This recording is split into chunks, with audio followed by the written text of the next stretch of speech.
In the world of philosophy, few thinkers are as controversial and misunderstood as Friedrich Nietzsche.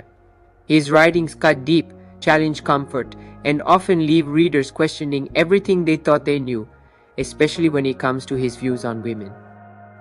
At first glance, Nietzsche's words can seem harsh, even offensive. Many have labeled him a misogynist, pointing to his sharp remarks in works like Beyond Good and Evil and Thus Spoke Zarathustra. But is that the full story? Or is there something deeper beneath the surface, something more symbolic, more psychological, and more unsettling? Nietzsche was not a philosopher who gave simple answers. He wrote in contradictions, metaphors, and provocations. When he spoke about women, he was often speaking about power, illusion, human nature, and the hidden dynamics of relationships. His words were designed not to comfort but to disturb, to force us to confront uncomfortable truths about ourselves and the world around us. So instead of reading his ideas at face value, we must dig deeper. What did Nietzsche really mean? Was he criticizing women or exposing the illusions of society itself? In the following points, we'll break down his views, not just to understand what he said, but to uncover what he was truly trying to reveal. 1. Women as a symbol, not just individuals. Nietzsche's writing is highly metaphorical, and one of the biggest mistakes readers make is taking every statement literally. When he speaks about women, he is often not referring to real women as individuals, but rather using the idea of woman as a symbol. In many of his works, especially Thus Spoke Zarathustra, woman represents deeper philosophical concepts such as mystery, illusion, beauty, and even life itself. For Nietzsche, life is not something purely logical or rational. It is chaotic, seductive, and unpredictable. These qualities are often symbolized through the feminine. In this sense, woman becomes a metaphor for the unknown aspects of existence that cannot be fully controlled or understood. This symbolic use can make his writing confusing because it blends philosophical ideas with gendered language. However, this also creates tension. When readers encounter his sharp or critical remarks about women, it becomes difficult to separate metaphor from genuine belief. Some interpretations suggest that Nietzsche intentionally blurred this line to provoke thought. He wanted readers to question not only his ideas but also their own assumptions about gender and meaning. So, rather than reading Nietzsche as simply making statements about women, it is more accurate to see him as using woman as a philosophical tool. This doesn't excuse problematic interpretations, but it does show that his intention was often more abstract than it appears at first glance. 2. Criticism of romantic idealization. Nietzsche was deeply critical of the way men tend to idealize women. He believed that many men do not actually see women for who they are, but instead project fantasies, desires, and illusions onto them. This romantic idealization, in his view, is not a sign of love, but of weakness and self-deception. According to Nietzsche, idealization blinds people. When a man places a woman on a pedestal, he is not engaging with reality, he is escaping it. This tendency reflects a broader human habit of avoiding truth in favor of comforting illusions. Nietzsche opposed this strongly because his philosophy centers on facing reality, no matter how uncomfortable it may be. He also believed that such idealization creates unhealthy relationships. Instead of two individuals interacting honestly, one becomes an idol and the other a worshipper. This imbalance prevents genuine understanding and growth. For Nietzsche, true strength comes from seeing clearly, without illusions, even in matters of love. In this context, his criticism is not just about women, but about human psychology. Women become the object through which he critiques male weakness. He challenges the reader to ask, do you love the person or do you love your idea of them? This perspective can feel harsh, but it aligns with Nietzsche's broader goal to strip away comforting lies and force individuals to confront truth.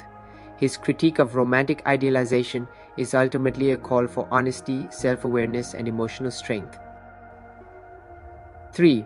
Views on power and gender roles. A central idea in Nietzsche's philosophy is the concept of the will to power, the idea that all living beings strive to assert themselves, grow, and influence their surroundings. He applied this concept to human relationships, including those between men and women. Nietzsche saw relationships not as purely emotional or moral bonds, but as dynamic interactions shaped by power.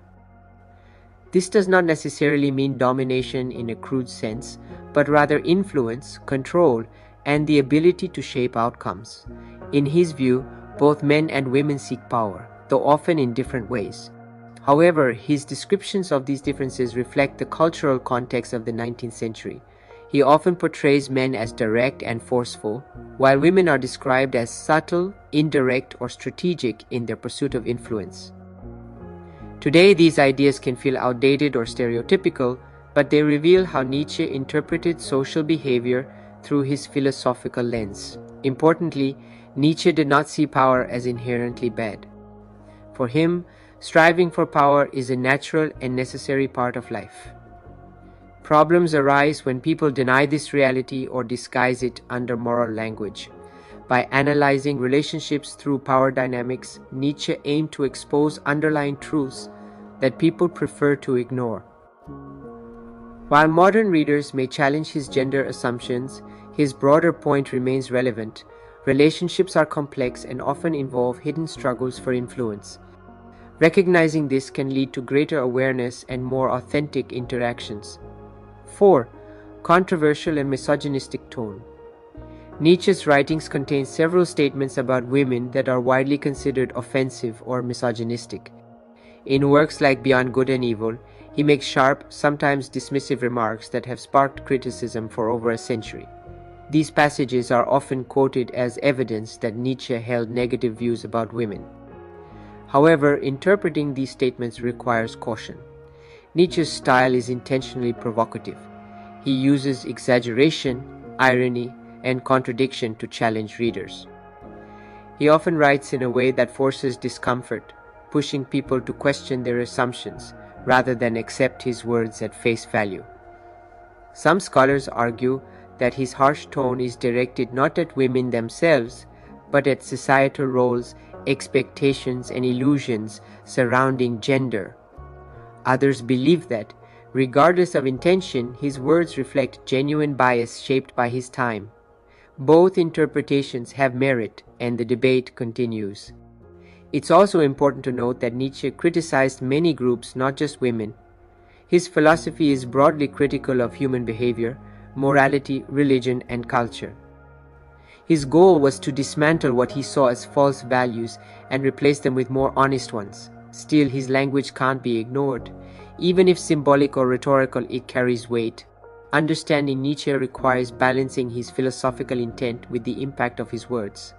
He challenges readers, but also invites criticism in return. 5. Influence of his time. Nietzsche lived in the 19th century, a period when social roles for men and women were rigidly defined. Women were largely excluded from political power, higher education, and many forms of intellectual life. These conditions shaped not only society, but also the perspectives of thinkers like Nietzsche. It would be unrealistic to expect Nietzsche to fully escape the cultural norms of his time. Many of his statements reflect assumptions that were widely accepted in his era. For example, his views on gender roles often align with traditional ideas about masculinity and femininity. However, Nietzsche was also a radical thinker who challenged many aspects of his society. He questioned religion, morality, and social conventions in ways that were highly unconventional. This makes his views on women particularly complex.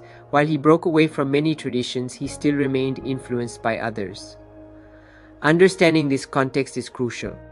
It doesn't mean his views should be accepted uncritically, but it helps explain why he wrote the way he did.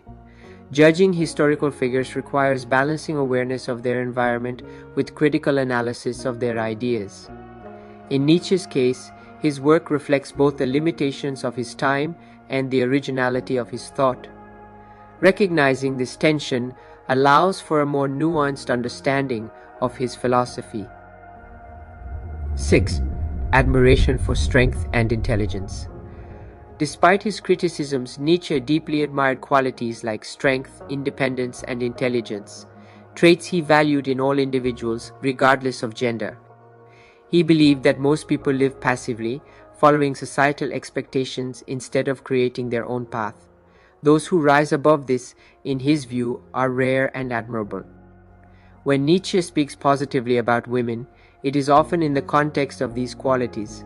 He respected individuals who demonstrated self-mastery, courage, and the ability to think independently. For him, these traits were far more important than conforming to traditional roles. This reflects a key idea in his philosophy, the concept of becoming who you are. Nietzsche encouraged individuals to overcome limitations, reject imposed identities, and develop their own values. Women who embodied this spirit would, in his eyes, be exceptional. However, his praise is often subtle and overshadowed by his more controversial remarks. This imbalance contributes to the perception that he was entirely negative toward women. In reality, his admiration existed, but it was reserved for those who met his high standards of strength and individuality. Ultimately, Nietzsche's respect was not based on gender but on character. He valued those who could rise above mediocrity and create meaning in their lives. 7. Critique of early feminism. Nietzsche was critical of early feminist movements, though his critique was not simply a rejection of women's rights. Instead, he questioned the direction and underlying values of these movements. He believed that some forms of feminism were focused on achieving equality by adopting male-defined standards rather than creating new values. For Nietzsche, this was a problem because he opposed conformity in all forms. Whether it came from tradition or rebellion, blindly following existing structures was, in his view, a sign of weakness. He believed true progress required the creation of new ways of thinking, not just imitation. He also emphasized individuality over group identity. Nietzsche was skeptical of any movement that defined people primarily by their membership in a group, whether based on gender, class, or nationality. He feared that such identities could limit personal growth and discourage independent thought. However, his critique can be seen as dismissive, especially given the historical struggles women faced. Critics argue that he underestimated the importance of collective action in achieving social change. Even so, his perspective raises an important question: is equality about becoming the same, or about embracing difference while creating new values? This question remains relevant today. Nietzsche's critique of feminism reflects his broader philosophy, challenging assumptions. So, what do we really take from Friedrich Nietzsche? Was he against women, or was he against illusion, weakness, and blind belief in all forms? The answer isn't simple, and maybe that's exactly the point. Nietzsche never wanted followers, he wanted thinkers. He didn't ask you to agree with him, he challenged you to question everything, including him. His words on women are not comfortable, not easy, and not meant to be accepted without resistance. They are meant to provoke, to disturb, and to awaken a deeper level of understanding. In the end, the real question is not what Nietzsche thought about women, but what you think about his ideas. Do you accept them, reject them, or reinterpret them in your own way? Because philosophy isn't about finding fixed answers, it's about developing the courage to think for yourself. And maybe that's the most dangerous idea Nietzsche ever gave us. Don't follow. Don't believe blindly. Think